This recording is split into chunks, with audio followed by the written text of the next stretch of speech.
Gérard Depardieu est accusé d'agression sexuelle après la révélation de 13 témoignages dans les colonnes de Mediapart le 11 avril dernier.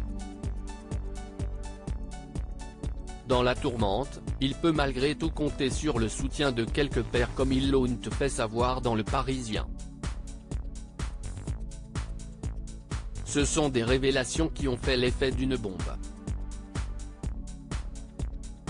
Mardi 11 avril 2023, Mediapart publiait le témoignage de 13 femmes qui accusaient Gérard Depardieu de violence et d'agression sexuelle sur les tournages. Un long travail d'enquête de plus d'1 an qui fait suite aux messages publiés sur Twitter par Charlotte Arnoux en 2022, « Aujourd'hui, j'ai besoin de vivre dans la vérité. Je vis caché dans le silence. Ce n'est plus supportable. J'ai besoin de m'exprimer. J'ai été violée par Gérard Depardieu en août 2018.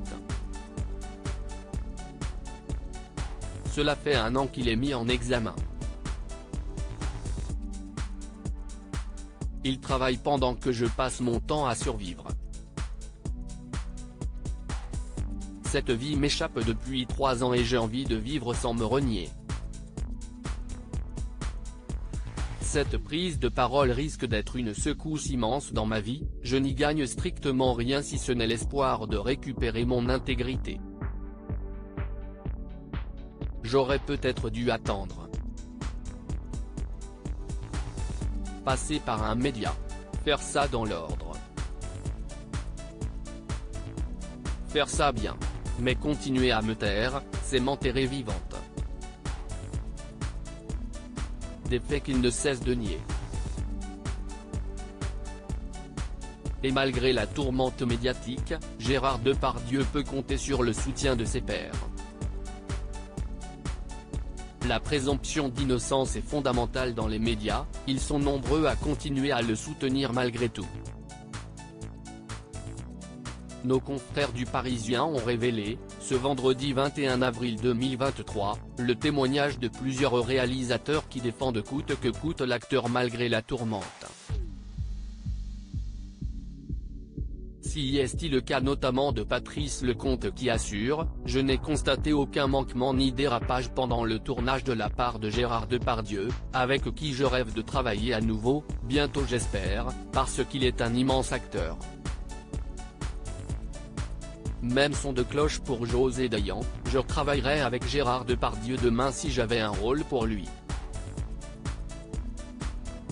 Ce qu'on lui reproche est impossible.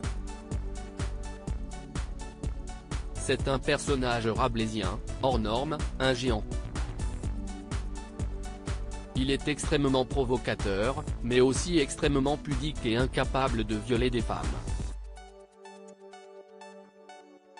Jean-Louis Livy rejoint ses camarades et confie qu'il a même un projet de film avec l'acteur, et qu'il rêverait qu'il incarne Henri Matisse. Un nouveau film qu'il ne compte pas mettre de côté malgré les accusations, la présomption d'innocence est fondamentale. J'ai été agent de Gérard, je produis des films avec lui depuis 30 ans. Bien sûr, nous l'avons entendu dire des grossièretés, toujours sur le ton de la plaisanterie, et parfois avoir des gestes lestes aussi bien vis-à-vis des hommes que des femmes. Mais il a toujours respecté les femmes, je le sais. Il faut garder un peu de calme et de sang-froid, Mediapart, ce n'est pas la justice.